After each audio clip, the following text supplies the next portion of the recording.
Hello everyone, welcome to my channel of competition. यहाँ जो है हम लोग बिहार जीके का प्रैक्टिस सेट कर रहे थे, जिसमें कि 23 प्रैक्टिस सेट हो चुका है और ये जो है 24वां प्रैक्टिस सेट है। अगर आप लोग मेरे चैनल पर नए हैं तो आप लोग मेरे चैनल को सब्सक्राइब कर दें और लाइक करना ना भूलें। तो यहाँ जो हम लोग अब क्वेश्चन नंबर 1 से देखते हैं। क्वेश्चन नंबर 1 में है कि तृतीय बौद्ध संगीत की अध्यक्षता किसने की थी। तृतीय बौद्ध संगीत जो था, जो कि महात्मा बुद्ध के टाइम में हो रहा था, तो इसका अध्यक्षता जो है किसने किया था। मंगोली पुत्र तिस ने, या पिंग वत्सल वत्स ने, या महाकश्यप ने, या वसुमित्र ने। क्या है इसका करेक्ट आंसर। आप लोग जो है कमेंट सेक्शन में पुट करते जाए इसका जो भी करेक्ट आंसर हो। अगर आप लोग यहाँ प्रैक्टिस कर लेंगे तो आगे दिक्कत नहीं होगा। तो इसका correct answer option number A है, मंगोली पुत्र तिस। अब नेक्स्ट क्वेश्चन में है, क्वेश्चन नंबर 2 में तृतीय बौद्ध संगीत का आयोजन कहाँ हुआ था। पिछले में था कि उसका अध्यक्षता किसने किया था, और यहाँ जो है इसका आयोजन जो है कहाँ हुआ था इसके बारे में। तो ए नंबर में राजगिरी, बी में वैशाली, सी में कुंडलवन और डी में पाटलिपुत्र। क्या है इसका करेक्ट आंसर। इसका जो करेक्ट आंसर है ऑप्शन नंबर डी है, पाटलिपुत्र में हुआ था। अब अगले क्वेश्चन में है कि कब हुआ था तृतीय बौद्ध संगीत जो है इसका आयोजन कब हुआ था।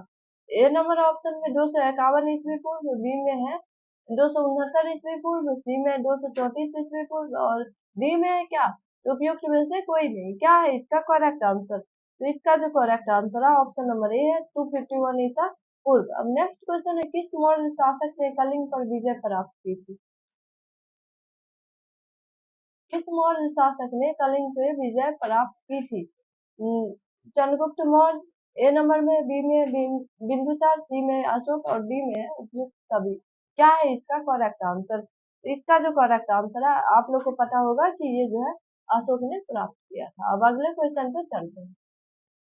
आप लोग को अगर पीडीएफ चाहिए तो आप लोग जो है टेलीग्राम चैनल अपकमिंग कंपटीशन का लिंक डिस्क्रिप्शन बॉक्स में दिया हुआ है, आप वहाँ ज्वाइन कर सकते हैं वहां से जाके। अब अगले क्वेश्चन में कि किस युद्ध में हुए भारी तबाही तथा जान माल के हानि को देखकर अशोक का हृदय परिवर्तन हुआ और उसने युद्ध नीति त्याग कर धम्म नीति की घोषणा की। किस किस युद्ध के भारी तबाही और जान माल की हानि को देखकर अशोक का जो है हृदय परिवर्तन हुआ और उसने क्या किया, युद्ध नीति को त्याग कर क्या किया, धर्म नीति को घोषणा की थी। कलिंग या सिंधु या कंपोज या सॉरी यहाँ कम्बोज है, और उसके बाद उपयुक्त में से कोई नहीं। क्या है इसका करेक्ट आंसर। तो इसका जो करेक्ट आंसर है ऑप्शन नंबर ए है, कलिंग। कलिंग पे जो है, कलिंग युद्ध पे जो है ये देखिए भारी तबाही और जान माल की क्षति को देखते हुए जो है किसका हृदय परिवर्तन हो गया था, अशोक का। तो ये जो है कलिंग का था। अशोक का धर्म था, अशोक का धर्म क्या था, नैतिक आचार संहिता या प्रशासनिक संहिता या युद्ध संहिता या उपयुक्त सभी। क्या है इसका करेक्ट आंसर। इसका जो करेक्ट आंसर है ऑप्शन नंबर ए है, नैतिक आचार संहिता। अब अगले क्वेश्चन नंबर 7 पे चलते हैं हम लोग। क्वेश्चन नंबर 7 में मौर्य साम्राज्य का केंद्रीय न्यायालय कहाँ स्थित था। मौर्य साम्राज्य का जो था केंद्रीय न्यायालय तो होगा, तो ये जो है कहाँ स्थित है, था सॉरी था, अभी तो है नहीं ना, था। तो ये नंबर ऑप्शन में स्वर्णगिरी में, बी में है पाटलिपुत्र में, सी में अवंती में और डी में वैशाली में। क्या है इसका करेक्ट आंसर। तो ऑप्शन नंबर बी है, पाटलिपुत्र में। अब अगले क्वेश्चन नंबर 8 में अशोक ने अपनी धम्म यात्रा के अंतर्गत सर्वप्रथम किस जगह की यात्रा की। ये जो है धम्म यात्रा अपनाया, तो उसके बाद जो है ये बोला जा रहा है इसमें कि धम्म यात्रा के अंतर्गत जो है सबसे पहले किस जगह की यात्रा की, लुम्बिनी का, कुशीनगर का, या बोध गया का, या वैशाली का। क्या है इसका करेक्ट आंसर। इसका ऑप्शन नंबर सी करेक्ट है, बोध गया का किया था। अब अगले क्वेश्चन पे चलते हैं।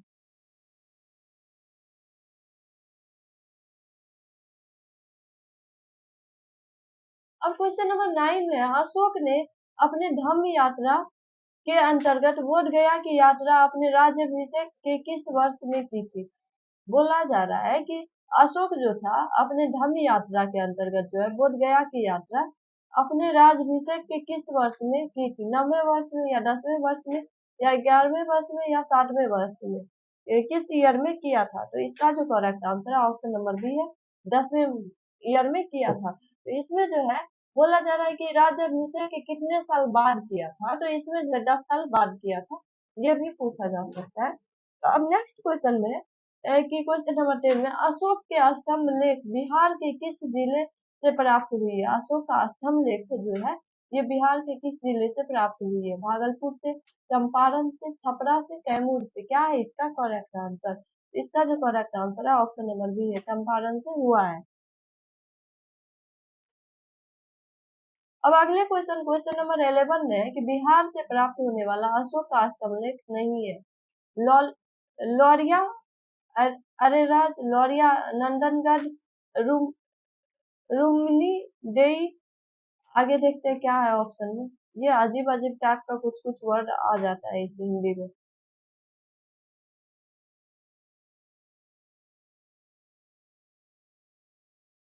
3 नंबर में था लुम्बिनी और डी में रामपुरबा। क्या है इसका करेक्ट आंसर? तो इसका जो करेक्ट आंसर है ऑप्शन नंबर सी है, रुमनी दई। रुमिन दई, ये क्या है?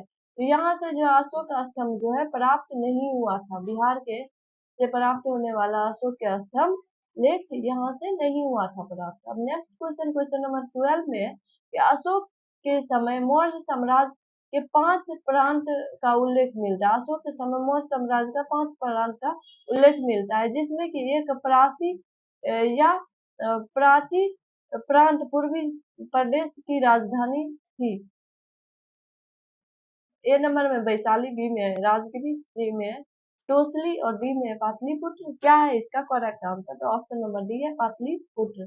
अब अगले क्वेश्चन क्वेश्चन नंबर 13 पे चलते हैं हम। क्वेश्चन नंबर 13 में है कि पाटलिपुत्र में स्थित चंद्रगुप्त का महल मुख्यतः बना था। पाटलिपुत्र में जो चंद्रगुप्त का महल था ये मुख्यतः किस चीज का बना था? मिट्टी का, लकड़ी का, पत्थर का या ईंट का? क्या है इसका करेक्ट आंसर? तो इसका जो करेक्ट आंसर है ऑप्शन नंबर बी है, लकड़ी का बना हुआ था। अब अगले क्वेश्चन में चंद्रगुप्त मौर्य का राजप्रसाद स्थित था। चंद्रगुप्त मौर्य जो है इसका राजप्रसाद ये कहाँ स्थित है? कुम्हारपट्टनम में या राजगिरी में या वैशाली में या मनेर में? क्या है इसका करेक्ट आंसर? तो इसका जो करेक्ट आंसर है ऑप्शन नंबर ए है, कुम्हारपट्टनम में। अब अगले क्वेश्चन और आखिरी क्वेश्चन पे हम लोग चलते हैं। क्वेश्चन नंबर 15 में है कि किस विद्वान ने चंद्रगुप्त मौर्य के राजप्रसाद के बारे में कहा है कि इसी ईशान चौखट का मुकाबला न तो सूसा और न एक बेतना कर सकते हैं? किस विद्वान ने, कौन सा विद्वान था जो कि चंद्रगुप्त मौर्य के राजप्रसाद के बारे में कहा था कि इसकी शान शौकत का मुकाबला न सूसा और न एक बेतना कर सकता है? मतलब ना ही एक शब्द में बोला जा सकता है। आई थिंक इसका जो है हो सकता है कि ना ही एक शब्द में बोला जा सकता है और ना ही एक वाक्य में प्रशंसा किया जा सकता है। इसका यही है मतलब। तो ए नंबर में फाइयन, बी में है मेगास्ट्रिक, सी में है एरियन और डी में है बी ए स्मिथ। क्या है इसका करेक्ट आंसर? इसका जो करेक्ट आंसर है ऑप्शन नंबर सी है, एरियन ने कहा था। इस तरह से यहाँ हम लोग टोटल 15 क्वेश्चन किए और ये जो है बहुत ही वीवीआई क्वेश्चन था। अगर आप लोग को अच्छा लगता है तो आप लोग आगे शेयर कर सकते हैं और आप लोग को पीडीएफ के लिए टेलीग्राम चैनल जो कि डिस्क्रिप्शन लिंक में दिया है उसको ज्वाइन कर सकते हैं। तो इस तरह से इस वीडियो में इतना ही। Thanks for watching.